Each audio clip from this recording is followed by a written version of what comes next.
Hi అండి, welcome to me ఇంటి వంట బై లక్ష్మి. మీ ఇంటి వంటలో ఈ రోజు ఒక కప్పు గోధుమ పిండి ఇంకా రెండు ఉల్లిపాయలు ఉంటే చాలండి, చాలా టేస్టీగా హెల్దీ అయినటువంటి ఉల్లిపాయ పరాటాన్ని చేసి చూపిస్తున్నాను. ముందుగా ఒక మిక్సింగ్ బౌల్ లో ఒక కప్పు గోధుమ పిండి వేసుకున్నాను. రుచికి సరిపడా సాల్ట్ కూడా వేస్తున్నాను.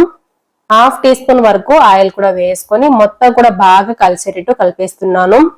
ఇప్పుడు ఇందులో కొద్దిగా నీళ్లు వేసుకుంటూ ఇలా సాఫ్ట్ గా వచ్చేటట్టు కలిపేసుకొని 10 నిమిషాలు పక్కన పెట్టేసుకోవాలి. స్టవ్ మీద కడాయి పెట్టేసుకొని 1 టీ స్పూన్ ఆయిల్ వేస్తున్నాను.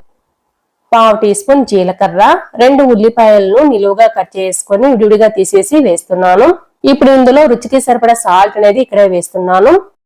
1/2 టీ స్పూన్ పసుపు కూడా వేసుకొని ఉల్లిపాయలు పచ్చివాసన పోయేంత వరకు వేయించేసుకోవాలి. ఇలా వచ్చిన తర్వాత ఇందులో 1/2 టీ స్పూన్ వరకు కారపొడి, 1/2 టీ స్పూన్ ధనియాల పొడి, 1/2 టీ స్పూన్ గరం మసాలా వేస్తున్నాను. కొద్దిగా కొత్తిమీర కూడా కట్ చేసి వేసుకున్నాను. 1 టీ స్పూన్ వరకు శనగపిండి వేస్తున్నాను. ఇలా 1 నిమిషం పాటు వేయించేసుకొని స్టవ్ ఆఫ్ చేసి పక్కన పెట్టేసుకోవాలి. ఈ లోపు మనకు గోధుమ పిండి కూడా చాలా బాగా నానిపోయి ఉంటుంది. మొత్తం పిండిని కూడా 4 భాగాలుగా చేసుకున్నాను, మీడియం సైజ్ లో ఉన్నవి. ఇప్పుడు ఒక్కొక్క పిండి ఉండని తీసేసుకొని చపాతీ రుద్దుకునే పీట మీద పెట్టేసుకొని మనము చపాతీ ఎలా అయితే స్ప్రెడ్ చేసుకుంటామో అలా స్ప్రెడ్ చేసుకోవాలి.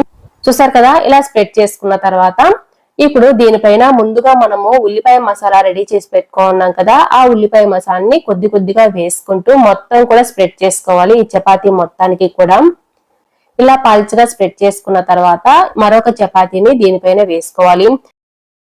మరొకటి వేసుకొని వీడియోలో చూపిస్తున్నట్లుగా ఇలా రౌండ్ గా రోల్ చేసుకోవాలి. 4 భాగాలుగా చేస్తున్నాను.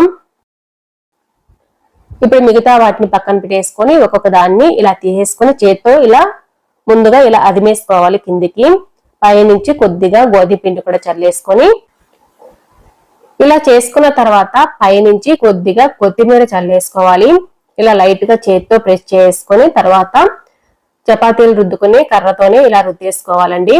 మనకు ఈ మందాలు ఉంటే సరిపోతుంది. ఇప్పుడు స్టవ్ మీద ఒక రోటీ ప్యాన్ పెట్టేసుకొని దానిపైన ఆయిల్ కానీ నెయ్యి కానీ 1/2 టీ స్పూన్ వరకు వేసుకొని ఈ పరాటాలు వేసేసుకోవాలి.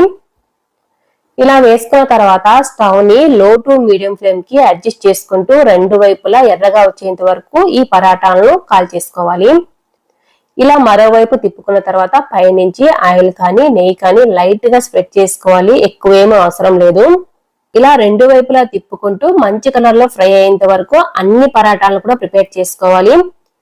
నేనైతే అన్నిటిని కూడా ఇలాగే ప్రిపేర్ చేసుకున్నాను.